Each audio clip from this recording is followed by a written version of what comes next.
We remain steadfast in our commitment in delivering local news that matters, stories that inspire, enriching the lives of Filipinos in the Philippines and across the globe. This is your GMA Regional TV. Buong puso para sa Pilipino.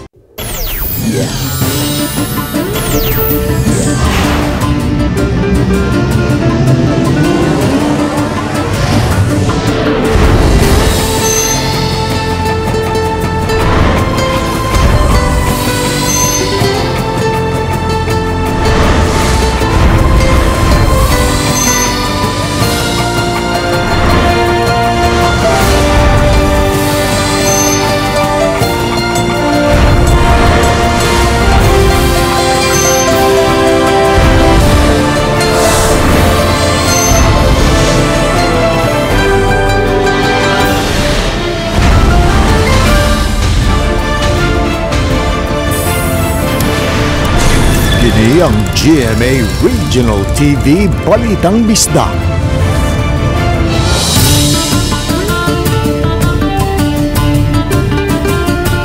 Maayong hapon, kini ang inyong GMA Regional TV Balitang Bisdak, ang bugtong kasaligan, kasandigan o kadangpan sa mga Bisaya.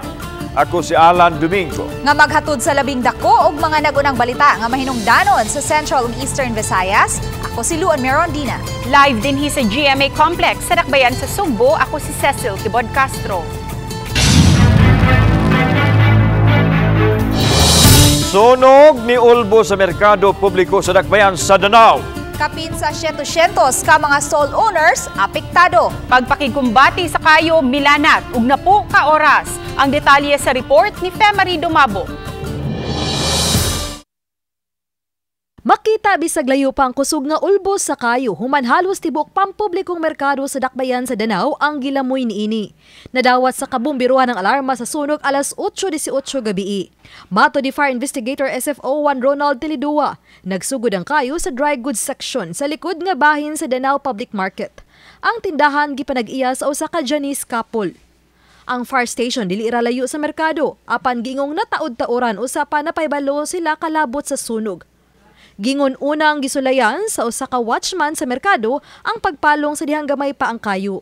Naay nagduol niya nga nagsulti nga naay nagpiti-piti ang nagkayo ngadto sa trapal. So pagduol na niya ngadto gadasag fire extinguisher. Pag-operate na lang sa fire extinguisher, ito katong kayo nagamay-gamay pa unta. Karon kay action man sa gratol, sa kakuan sa fire extinguisher. Nidagan sa siya makauban, bali 5 na sila ka watchman, era na sila. So pagbalik nila dako na kaayo. Samtang gamay nila ang mga mamaligya ay nga nasa sudyatong higayuna ug way gitugutan nga makaistar sa lugar atol sa kagabion. Sa pag-ulbos sa kayo, adunay pipila ka mga manindahay nga nakakuha pagyud sa ilang mga tinda. Sama na lang niining mga sininaan. Pagkasunog gabi na pa mo dito. Naa. Nangin sa merkadong pa dito. Hatag ra dog. Oh, padong pa may close ato. Oh, among gihipos, among gipangit sa among mga gamit. Pero sa managay na bilin pa dito. Naa. Sa man inyo na lang taon ning sa Manilabhan. Oh, may labhan. Sa pagsunog diha ako gabi. Kamera diha gabi nga ingon nga naisunog ka nag-ayos ko sa akong isda. Pero pa ingon nga naisunog. Tinggawas ko diri kay nangita ko watchman kay magkuag bumbiro. Pag-ari diri nasugatan akong watchman kay nagkuha na kuno sila. Nagsige ko ingon sunog. Alas 8:30 giisa sa third alarm ang sunog, apan mas nidako pa kini. Ang mga fire truck sa Danao kinahanglan pang mobiyahe og dun-an 2 ka kilometro aron maka-refill og tubig. Pagka alas 9:14 giisa kini sa general alarm. Maong mitabang na ang mga bumbero gikan sa mga silingang syudad ug lungsod. Pagka alas 9:52 gideklarar ng under control ang sunog. Apan nilanat og napo ka oras kun pagka alas 6 na sa buntag una gideklarar nga fire out. Gani bisan alas 10 na sa buntag, padayon ang overhauling sa Danao City Fire. Kaya doon na pa'y ginagmay nga pagkayo o nagbaga nga parte sa merkado. Gibana-bana sa kabumbiruhon nga naa sa 200 metros ang gilayon sa ilang buhatan, gikan sa lugar diin nagsugod ang sunog dinhi sa merkado publiko sa Danao City, diha sa may dry goods section. Apan matud sa kabumbiruhan nga nakadako na ang kayo ug nakakuyanap na kini ngadto sa uban pa mga stalls, hinungdan nga ilang gibana-bana nga moabot sa 75 ngadto sa 80% sa dulan 300 ka mga stalls ang mga nasunog sud sa merkado. Mato sa tigpamaba sa Danao City Government, Michelle Mondego, nga adunay 779 ka stall owners sa 16 ka sections sa merkado. Usa sa gitanaw karon sa kabumbiruhan nga hinungdan sa sunog, mao ang posibleng electrical ignition through loose connection. Apan giklaro ni SFO1 Tele2 nga nagpadayon pang ilang investigasyon. Mong wauna nila pasudli sa ubang mga tawo ang tibuok merkado, gawas lang sa mga sakop sa kabumbiruhan. Under investigation pa na siya, no? Pero yan nakita ko, no, dahil ang mga wire-wire nga itong nang bitay. Kanya ka ng area sa nga ito nga na permirong na ni kapot sa kayo, ang trapal. Kanya ka naman ko ilahang mga stool sa babaw na anay mga karton, plastic, ano, pamutang ba. Napay dool nga part nga kanang itong sa general merchandise nga naa mga mantika, kanang mga unsa na sa nakapadako. Padayon pa usab bilang gisuta ang kantidad sa gibiling danyo sa maong dakong sunog. Wala ra hinoy natalang nakalas o naangol sa maong sunog. Uban ni Cleofer Lumayag. Ako si Femery Dumabok. Balitang Bisdak. Kagamhanan sa dakbayan sa Danao ni pasalig nga mahatag og financial assistance sa mga apektadong stall owners tunod sa sunog sa Danao Public Market. Mabalik si Femery Dumabok sa report. Sayo ganihang buntag naabtan sa GMAR TV Balitang Bisdak daplin sa kalsada at bang sa Danao City Fire Station ang lamesa sa mga manindahay o karning baboy. Dinhi na sila naghiwa-hiwa og nagdisplay sa baligyang karne. Kinihuman na sunog ang publikong merkado sa syudad gabii. Mato di Ellen Jaime nga dulaan na sa 30 katuig ang ilang negosyo ug ang ilang mga iyaan aduna sa tindahan sa dry goods. Nasunugan man napanpadayon sila sa pagpaninda kay matud pa maepektuhan usabang negosyo sa ilang mga suki. Ang sako kay duha sa kainihan. Sa akong mga iyaan ay bugasan, no? Bugasan. Nasay kainihan. Ubay-ubay jud ang looy kaayo diri dapit sa kuan, bugasan og sa dry goods mga groceryhan bitaw og kanang mga sininaan para lang gyud mahibaon gyapon nila nga naami diri nang display lang gyapon nga laban lang jud bisan pa man sa mga inani nga panghitabo. Si Jaime usa sa nanawagan sa kagamhanan sa Danao City nga unta mapangitaan dayon sila og luna nga temporaryong kapahimutangan. Nga kanang temporary lang unta nga ari lang usa may makapwesto ba. Makabutang mig tent bisan ingon nila mga lamisa ingon ana ba nga naalan jud mi panginabuhian matag adlaw ba kay lisod masad nga mahunong sad ang amo ang pangitan. Ingon ani usabang panawagan sa ubang manindahay samtang ang lab-aserang sud na sa 30 ka tuig ni hangyo nga tugutan silang makuha sud sa merkado ang kapin sa 50 ka kilong stock nga isda aron ila pang mapahimuslan. Naghanay mga 100 kilos ka to. Ako may nag-ayos sa ato nga akong taba nga makuha lang unta ba. Na ako gibayrang lamas sa dito niya na apil ra gid kasunog. Ang lamas katong Bombay ba. Bombay ba lo ya. Kay taw mi minangkat be ni namo ma'am. Mato sa tigpamaba sa Danao City Government, Michelle Mondego, nga ang wet o pine tree section wala ra kayo mapiktuhi sa sunog. Kung mahuman ang overhauling sa kabumbiruhan, mahimo nilang makuha ang nakastak nilang baligya. Apan wa sa gyud unay gitugutan nga subling makabaligya sa merkado. Samtang usa ka emergency meeting ang gipatawag ni Danao City Mayor Ramon Durano III tali sa mga department heads sa City Hall ug sa mga section head sa mga mamaligyaay sa merkado. Ilang gituki ang temporaryong kapahimutangan sa mga manindahay. Ug matod sa mayor nga dunay 10 milyones pesos gikan sa ilang disaster fund nga pwedeng kakuhaan og hinabang pinansyal alang sa mga apektado. Puwiraan ang sa syudad. Kaybaw ko nga dunay mga membro ninyo dinhi sa bakod katong accident. So doon na maka-avail mo adto sa katong fire, no? Doon na mo adto. Ug wa ko masayop doon na toy mo rag 5,000. Samtang gipanawagan ni Durano sa kabumbiruhan nga palapdan pang ilang pakisusi sa hinungdan sa sunog o gipangitaan nagpaagi nga di kini mahitabo pag-usab. Uban ni Cleofer Lumayag, ako si Femery Dumabok. Balitang Bisdak.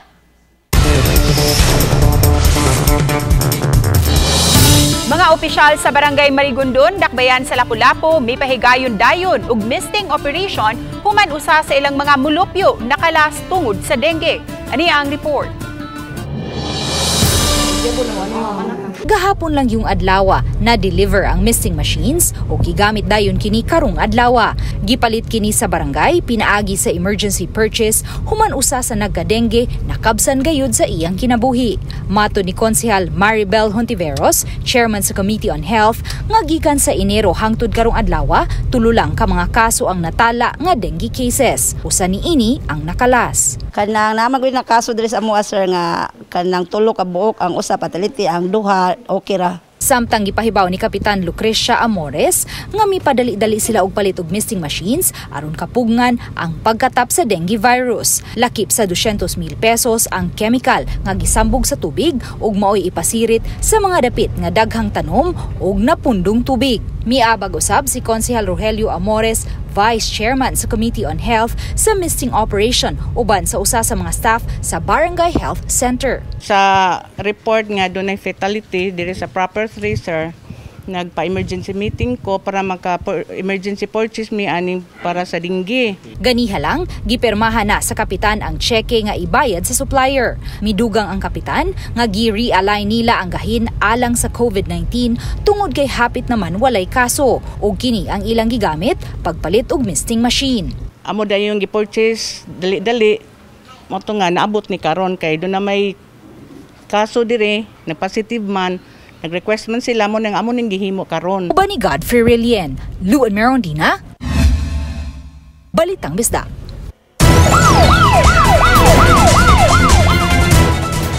Patay ang usa ka ginang nga unong kabuang mabdos human madumbuli sa dakong truck sa boundary sa Barangay Magikay ug Barangay Kasuntingan, Mandawi City kagahapon.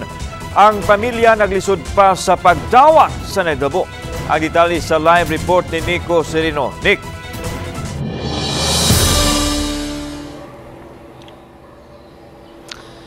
Yes, Lan, sakay unta sa usa ka habal-habal ang biktima dihang naigo kini sila sa tupad nga trailer hinungdan nga nahagbong ang parehong driver ug ang angkas ni ini. Juana, day. Kuyog na mo day mauli ta day. Igo na lang sa pagdangoy-ngoy ang nagbangutan nga inahan kay dili niya madawat ang nahitabo sa iyang anak nga si Joanna Mi Dakwa 29 anyos. Kaganihang buntag, mibisita ang pamilya sa dapit na hitabuan sa Mardonio Siniza Street. Didto sab ang bana sa namatay ug ang ilang 5 anyos nga anak nga nailo na sa mama. Mihalad og pag-ampo alang sa iyang kapahulayang dayon. Kawanan mo sa tanang mo nauna. Sakay sa usa ka habal-habal mga alas 11 kagahapon sa buntag, ang biktima padung unta sa gitrabahuan nga pharmacy. Day off niya ni atong adlaw apan gitawagan aron mo duty. Grabe di gid mi kadawat sir, di gid mi kadawat sir. Buutan ka na ako anak sir. Aning kamot lang eskwela sir nga makahuman sir, sa pobre kay mi. Sibot ko niya. Wala pa yung taon to gani. Ako magtumawa siya. Ingon na kami. Ato na kami. Sakit nga nakabuhat ang apo. Mag 5 years pa ng bata karo 15. Wala nakuhaan ang aktong pagkaligis sa biktima. Natagak na sa motor ang driver nga nakaangkon sab og serious injury ug ang pasahero nga si Dakwa nga dead on the spot. Makahinuktok jud kay. Lisod kayo namo koy bata pagod. Napa mong bata nya lisod kay basakit kay pakuan lagi. Nasa slungon nya papa di ang bata. Ito kayo. Expecting pa to yung second baby. Second baby o mo na kung eldest ka ng babae. Boy unta to sir. Boy. Anaa pa sa ospital ang driver nga si John Ray Maribaw 29 anyos. Samtang gitanggong karon sa police station ang driver sa truck nga si Rick Lagura 47 anyos. Wa pa kini nakuhaan sa iyang habig. Sa investigasyon sa traffic unit, gingong wa makabantay ang driver sa trailer nga may naligsan kini. distansya na kini dihang napahunong nga giapas sa mga tawo ug gipahibaw sa nahitabo. Nalatayan gyud sa right side portion ligid sa trailer. Apil po ang driver po, serious man sa ang driver, balik man sa itong iyang bukton.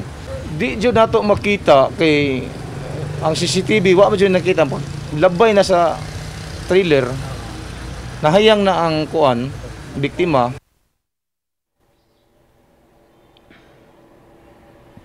Nag-abot kaganiha sa traffic office ang bana sa biktima, ingon man ang representante sa trucking company. Samtang karong hapon gihaya na ang patayng lawas sa babayeng ginang uban katuyang gisabak nga 6 ka buwan nga baby boy maong doble kasakit ang gibati karon sa pamilya sa nahitabo. Lan? Daghang salamat Nico Serino. 5 ka mga tao ang na-rescue sa mga personnel sa Philippine Coast Guard Northern Samar Station uban ang Special Operation Unit o Coast Guard K9.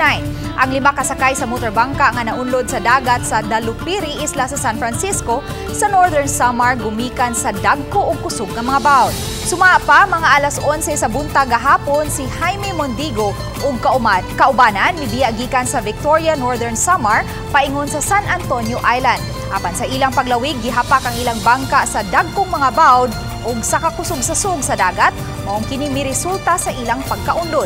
Daling mipada ang Philippine Coast Guard Northern Samar Station sa ilang search and rescue team human madawat ang tawag sa panabang. Luwan sa laing motorbangka, ilang giguyod ang naunlod nga motorbangka nga Crystal Sand paingon sa labing duol nga pangpang sa San Antonio. Anaara sa maayong kahimtang ang 5 ka mga sakay sa bangka. Good news alang sa mga fully vaccinated nga aduna pagayoy booster shot nga mga Pinoy ug langyaw nga mga travelers. Mamahimo na silang makasud sa lalawigan sa Sugbo nga wala na kinahanglan na pa ang RT-PCR test ug antigen test. Kaniyang report. Sa bagong ipagawas nga executive order ni Governor Juan Garcia, gisagup nini ang ITF resolution mahitungod sa dili na pag-require sa mga Pinoy o foreign travelers sa RT-PCR test ug antigen test. Kini basta fully vaccinated ug nakapabooster na ang mga hingtungdang travelers nga mosulod sa Cebu. You have the new IATF Resolution 168 which no longer requires RT-PCR test taken 48 hours prior to departure or rapid antigen test taken 24 hours prior to departure for arriving foreign nationals if you have been fully vaccinated with 1 booster. Yulagway sa gobernador nga ang naasong lakang makapasamot sa paglambo sa turismo sa Sugbo. Malaumon siya nga mosaka pa ang international arrival sa daling panahon. Nasairan sa gobernador nga may abot sa 58% ang domestic flight samtang ubos pa sa 10% ang international flight apan gipanglantawan nga mausab na kini karong buwana. Subling ipadayag sa gobernador nga dugay nang nakabangon ang Cebu. Ilabi na ang turismo nga maoy gipaningkamutan nga mulambo pa.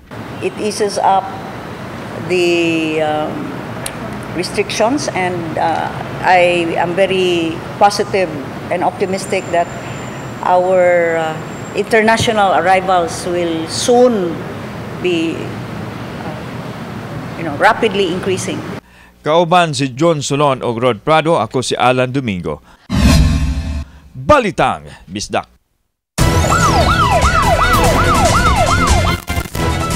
Anay usa ka kanisakop sa Philippine Army nga nadakpan sa Talisay City Police atol sa bypass operation kagabi sa barangay Puok. Ang dinakpan gilang si Jonathan Borja, 36 anyos, taga barangay Guadalupe sa Dakbayan, Sugbo. Matod sa nangulo sa Operasyon Police Lieutenant Ilwood Impuna nga taod-taod usab nilang ipabos sa surveillance ang dinakpan. Atol sa pagkasikop na sakmitan si Borja og mobalor sa 68,000 pesos nga drugas ug usa ka 45 kalibreng pistola. Kasong pagpamaligya og ginalin drugas ug kalapasan sa Comilican Ban ang atubangon sa dinakpan. Samtang niadtong Miyerkules sa gabi, nasikop usab ang usa ka Sheila Resurrection, 36 anyos, taga barangay Punta Princesa, Dakbayan, Sugbo. Nadakpan kini sa barangay Tabunok, Dakbayan sa Talisay. Si Resurrection na sagmitan og mokapin 10,000 pesos nga balor sa illegal nga drugas.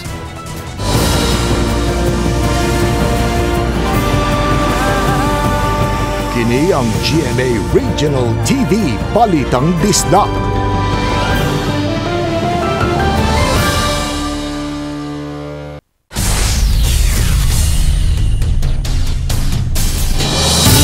Baha nga naghamok sa mga residente sa upat ka mga sityo sa Barangay Lampangon, dakbayan sa Sugbo, matag pundak sa uwan, nahataga na og solusyon. Ang mga mulupyo medyo nahawasan sa kahadlok sa posibleng pagbuyanap sa dengue. Ano ang report? Sa videong kuha sa mga apektadong residente, makita ang way paghubas nga baha, ilabi na kon kusog ang pagbundak sa uwan. Kini tungod kay moawas ang kanal nga agyanan sa tubig ug sa komunidad magpundo kawa na may kalutsan. Gumikan usab kini sa giugmad nga luna nga naara sa atbang sa mga Pinoyanan sa upat ka mga sityo nga mao ang sityo Santo Niño, Las Tresas, Usmina Drive, Cardones ug Cabrera Compound. Kini ang hinungdan nga gipangkulbaan ang mga tao sa posibleng pagkuyanap sa dengue ilabi na nining panahon sa ting-ulan. Less than 3 weeks lang nila na trabaho na kuan na hupay-hupayan na gid among problema. Human sa pipila ka tuig nga pag-antos nahatagan na gyud kini og kasulbaran pinaagi sa Committee on Infrastructure nga gipanguluhan ni Konsehal Jerry Guardo. Gisanong sa nanag-iya sa luna ang hangyo nga hatagan og kalutsan ang tubig aron moderatso sa drainage sa may Natalio Bacalso Avenue. Mato ni Guardo nga tulo lang di ay ka culvert ang ilang gitaod alang sa kasulbaran sa problema. Ako silang gihangyo nga kung pwede para dili ma-stagnant ang water nga makakos og dengue og pagbaha. So nga buhatan na nila kanal nga doon na siya outfall para doon na siya mo-drain ang tubig nga kuan gikan sa sud silang property. Unya kami na lang sa syudad may modawat mosumpay lawsan nga to sa dalan diri sa Bacalso. Pasalamat mi karon nga murag nahupay-hupayan na gyud na resolve na imuhaan na og kanang sakto nga drainage. Samtang gitutukan na karon sa city government ang mga dapit nga bahaanan ug nagpundo ang tubig sanglit delikado kini sa dengue ilabi na nga taas kaayo ang kaso sa dakbayan. We hope nga matabangan sad nato sila nga malikayan sad ang kaso diri sa dengue diri napita. Kauban si John Solon, ako si Alan Domingo. Balitang Bisdak. Police Station 4 sa Lapu-Lapu City Police Office may bag-o na unyang buhatan. Sa higayon nga mapabarug na ang multi-purpose building nga gahinan sa pondo sa Barangay Marigondon. Ani ang report? Ganihang buntag, gipirmahan na ni Kapitan Lucrecia Amores ang resolusyon nga magpahibaw sa pagbukas na sa bidding aron mapabarog ang tulo ka andanang multipurpose building sa barangay. Sa 33 milyones pesos nga annual budget sa barangay, 2.2 niini gigahin alang sa pagpabarog sa multipurpose building. Mato ni Konsehal Maribel Hontiveros sa Konseho sa Barangay Marigondon nga matapos ang bidding sa dili pa mapupos ning buwana. Humani ini, sugda na ang pagpabarog sa multipurpose building. Si Hontiveros, kinsa chairman sa Committee on Health, miingon nga ang gitukod karon nga bag-ong building. Tapad lang sa police station, magsilbi na unya nga bag-ong health center ug ang daang health center mo'y gamiton sa Police Station 4 samtang tukuron pa ang multipurpose building. Idugang si Hontiveros, ipahiluna unya ang Police Station 4 sa ground floor sa multipurpose building samtang ang ikaduha ug ang ikatulong andana itagana alang sa daycare center. Nasayo na niini si Police Major Ibert J. Samson, hepe sa Police Station 4. Maghinay-hinay na unya sila og panghipos aron makabalhin sa dapit nga kasamtangan na unya nilang himuong police station. Actually, based sa ako ang nakuha nga information, July 1 musugod na ang construction sa kaning bago na tong police station building. Uban ni Godfrey Relien, Luan Merondina, Balitang Bisdak. Miyerkules sunod simana na ang deadline sa pagsumiter sa Statement of Contributions and Expenditures sa mga ni kandidato niadtong Mayo 9 nga piniliay. Nidaog na pildi kinahanglan nga moduso sa ilang sose. Apan sa buhatan sa Comelec Danao, matud sa mga kawani niini, nga bisan usa wala pa sila'y nadawat nga sose hangtod ding adlaw. Hinuon pipila na ang nagpangutana sa ilang buhatan kabahin sa mga rekisitos. Gipaabot nila nga sugod karong Lunes mag-abot-abot na ang mga buduso sa ilang sose. Pahinumdum sa local Comelec office nga human sa Hunyo 8 sa Comelec Manila na isumiter kung buot pa mo apas pag-submit sa sose. Gawas sa pagsigurong limpyo ang kabarangayan sa Gubat Batok Dengue hingusgan sab ang bloodletting campaign. Ang report ni Nico Sereno. Sa subsub nga kampanya kontra dengue sa Mandaue, gipangayo ang pag-abag sa tanang sektor alang niini, labi na sa mga barangay aron mangunay sa pagpanglimpyo, ingon man monitoring sa lain-laing komunidad. Apan gawas niining pamaagi sa kampanya kontra ning maong sakit, gustong tutukan sab ang preparasyon ugaling mudaghan ang kaso. Ang City Health Office buot ng daan nga mangandam og supply sa dugo nga gamiton sa pang-abuno sa mga mataptan niini ug makasinati og severe symptoms. Mao nga mulusad sila sa DOH og bloodletting drive kabahin niini. Gamay pa jud kaayo ang i-expect nga collection unta for the year for Mandaue City. So, ni-encourage lang to sila nga as much as possible mo-donate ta, mag-encourage ta sa mga residents ba nga kung voluntarily donate sila. Hanayon pahinuon ang schedule niini aron mapahibaw ang mga stakeholders, labi na mga blood donors. Especially with the rise of dengue cases karon, all the more na kinahanglan tag kanang dugo. No nya, but karon gamay ra kaayo ang ato ang nakastock nga dugo sa Department of Health. So in case of maginahanglan, mabaw tag pangita. Uban ni Godfrey Relien ug Rod Prado, Nico Sereno. Balitang Bisdak. Duha ka sunog ang nahitabo sa dakbayan sa Sugbo nga miugda usab og mga kabtangan. Unang nahitabo ang sunog sa Victor Village sa Barangay Punta Princesa sa Cebu City nga milamoy sa duha ka mga panimay. Makita ang pagkumbati sa mga bombero aron mapaong ang sunog nga nahitabo pasado alas 6 kagabi. Nakatala og 2.7 million pesos nga danyos ang naasoy sunog. Diin gisuta pa sa mga bombero ang hinungdan niini. Samtang sa ikaduhang fire incident nahitabo sa Neville Hills, Barangay Busay, dakbayan sa Sugbo, pasado alas 4 kaganihang kadlawon. Usa ka estruktura ang hingpit nga naugdaw sa sunog, samtang usa-usab ang partially burned. Nakatala og kapin sa 300,000 pesos nga danyos ang naasoy sunog. Wala hinoy gikataho nga naangol o nakalas sa fire incident. Gisusi pa sa mga bombero ang hinungdan niini.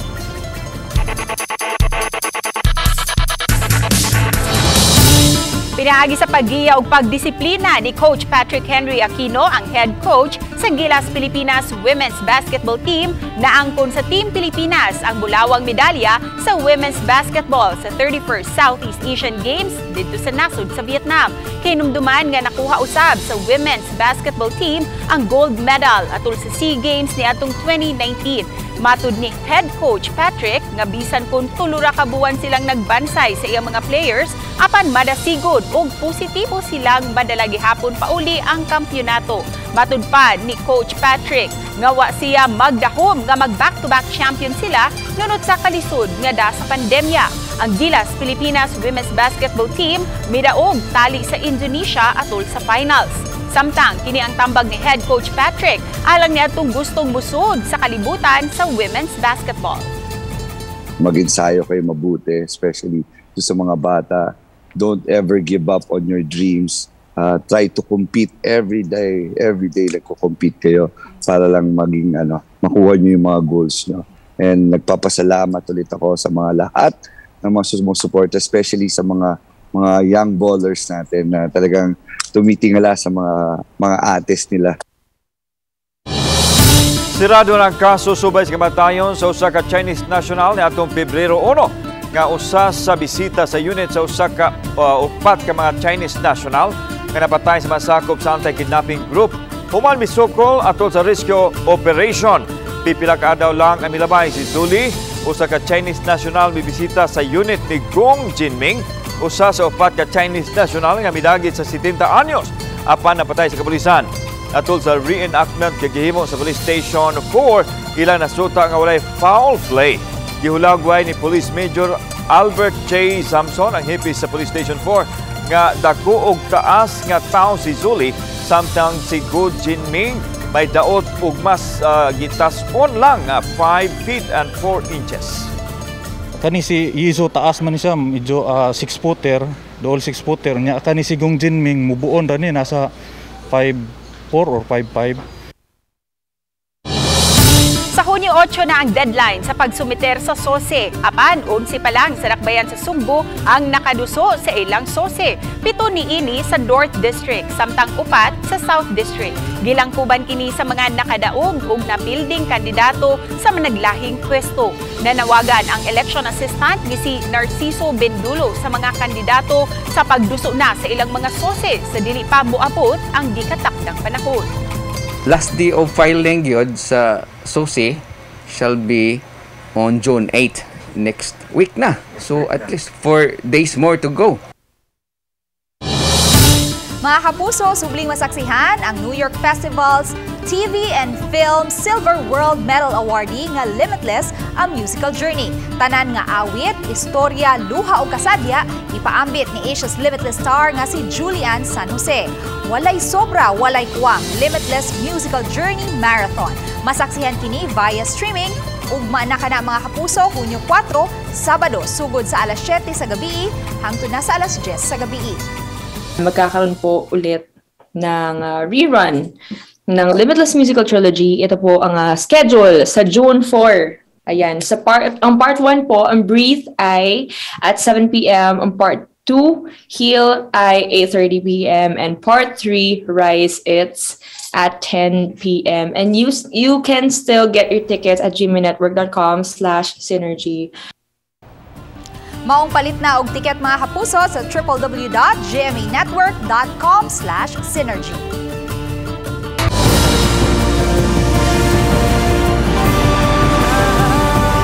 Kini ang GMA Regional TV Balitang Disdak.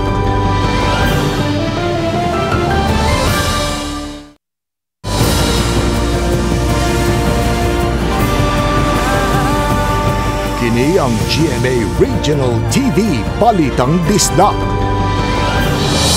Taliwala sa mga disgrasyang nahitabo sa kadalanan, padayong awhang sa mga otoridad ngadto sa katawhan nga mag-amping yun sa pagmaniho. Sa Mandawi City, mas niminusan hinuon kuno ang natala nilang mga aksidente nga nahitabo. Atong sayran ang report ni Nico Serino. Pipila kini sa mga disgrasya nga nahitabo sa Mandawi City nga nahulikam o nakuhaan sa kamera. Ang uban nakapakugang ug wa damhang mahitabo sa kadalanan. Kini ang rason nganong ang Mandawi City Traffic Enforcement Unit padayon nga nag-awhag sa tanan nga magmatngon gyud sa kadalanan. Gihimug-ata ni Police Chief Master Sergeant Richard Suicano sa Traffic Enforcement Unit sa MCPO nga tungod sa kadaghang mugamit sa daan angayang magbantay gyud ang tanan. Ari ko na sa tuwang personal na to nga kuan gyud ang pagdrive gyud ang safety driving ron mo nang kung magganahan ka mo drive before ka mo drive mo so jud ka driving school. Ya naa gyud kay lisensya naa kay rehistro mo sakyanan. Sa buwan sa Mayo, kapin sa gatos ka mga aksidente ang natala sa Mandawi Traffic Unit. Mas ubos kuno kini itandi sa miaging mga tuig, labi na ni atong wala pa ang pandemya. Sukad ni atong Enero 2022, kapin 500 ang mga nalista nga disgrasya, kundin upat ang namatay sa managlahing mga aksidente. Labing uwahi ang nahitabo kagahapon sa Barangay Magikay nga nakakala sa usa ka buntis nga trabahante sa usa ka pharmacy. Pahimangno ni Suicano sa katawhan, maniguro gyud sa kaluwasan sa tanang higayon. Safety driving good always. Kay ang karsada, daghang kay naggamit sa karsada, pedestrian, iro. Kung atos probinsya, napagoy kabayo itong kabaw. O, kanang mga anak ng buhat. Uban ni Rod Parado, Nico Sereno, Balitang Bisdak. Ani ay breaking news mga kapuso na sinati karon ang heavy traffic sa parte sa SRP Tunnel. Gumikan sa hitabong multiple vehicle pile up karon pa lang gayon hapon kana mahitabo. Tulo ka mga tao ang nasamdan sa insidente nga nahitabo sa northbound lane. Nalambigit sa aksidente ang duha ka 10-wheeler truck ug laing 5 ka mga sakyanan. Daling girespondihan sa mga otoridad ang insidente aron matabangan ang mga samaran aron madakini sa ospital.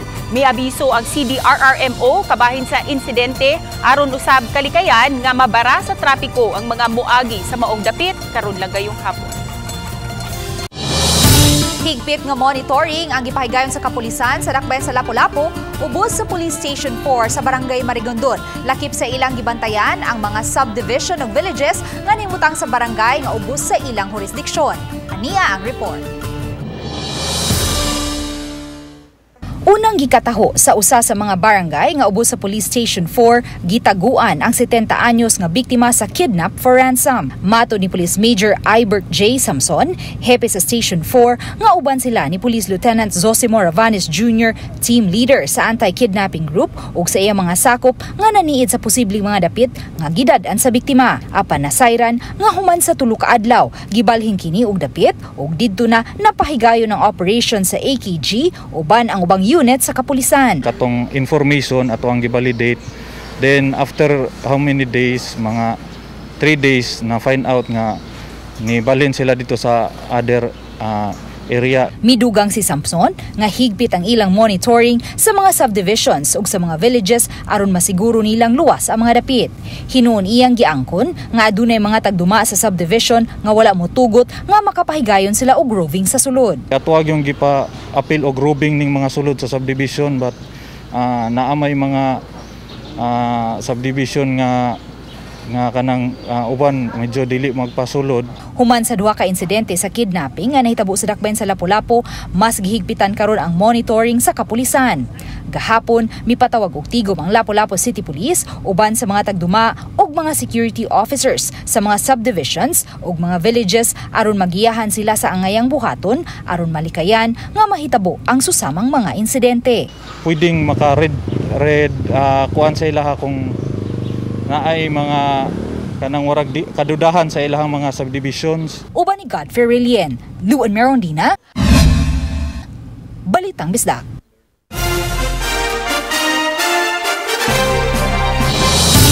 Ang pagtabang sa sikataw usa sa mga butang nga makahatag og kalipay. Kini ang gihimo sa usa ka vlogger nga taga Karkar City sa mga nagkinahanglan. Ato siyang ilailahon pinaagi sa report ni Orchids Lapingkaw. Ang pagbati og kaluoy ug paghatag og simpatiya mao'y nakapahimong inila ni Johnson Bacos. Nangita siyag pamaagi arong kanunay makatabang sa mga senior citizen, mga bata o bakaha sa mga naglisod sa kahimtang. Gigamit niyang iyang diskarte og talento sa pag-vlog sa tinguha nga mapakita ngadto sa mga malumo og kasing-kasing arong motanyag og tabang sa mga nanginahanglan. Nagsugod siya siyang pagmugna sa FF Vlog niadtong Setyembre tuig 2021 sanglit iyang nakita ang panginahanglan sa mga naglisod labi na ning panahon sa pandemya. Ang iyang lola mao'y usa sa mga nakapadasig kaniya sa pagtabang sa mga senior citizens, hinungdan nga iyang napadayon ang iyang advokasya alang kanila. Sa iyang mga vlogs, inyong makita nga bisan sa kalayo ug kasuukan sa mga lugar, iya kining adtuon aron lang mahatud ang mga pagkaon ug mga panginahanglan ngadto sa mga kabus. Sukad pa lang sa una, daan na nina ko nga pamatasan ba nga matinabangon, manggiloyon, dili na lang lisod para sa ako at. So karon ang kalipay og kanang contentment sa kinabuhi mao'y grabe. Nakaingon ko dili na ko ika-explain lahi ra gyud. Uban ni Clans Gabutin, Orchids Lapingkaw, Balitang Bisdak.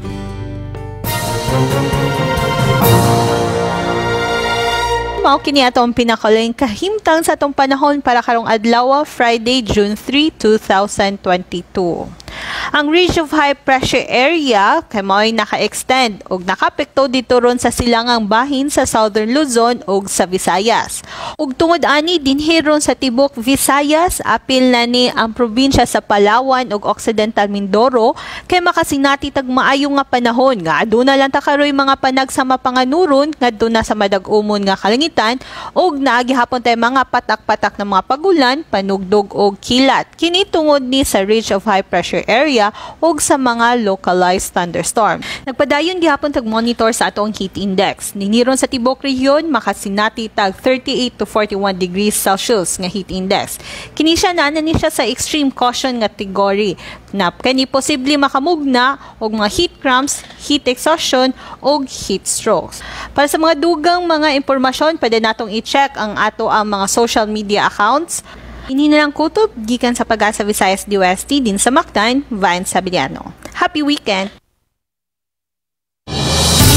Ipahigayon ang All-Star Basketball Game sa PhilOil Flying V Center. Mag-uban sa duha ka mga teams ang mga star players gikan sa basketball teams sa NCAA Season 97. Mas musamot pa kini og kaaligre ug makalingaw ug giatangan sa mga fans ang partisipasyon unya sa pipila ka mga kapuso stars sa matag team. Sila Rocco Nasino, Paul Salas, Curse Biray, Jose Sarasola, Gil Cuerva ug Pancho Magno sa Team Saints. Samtang sa Team Heroes, sila si Mark Heras, Jason Abalos, David Licauco, Urbic Bihandre, Mabi Ligaspi ug Luis Hontiveros. Busay niyo Pakiasa ug si Piata karong Domingo, June 5, alas 3 sa hapon, live natong masaksihan sa GTV.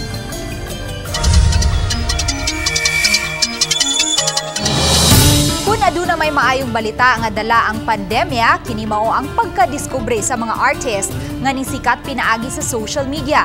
Sama na lang ni ining tattoo artist gikan sa Pampanga nga gihimong therapy ang paggama og diorama. Atong ilailahon ang extra talented artist sa report ni Mark Reggie Abella.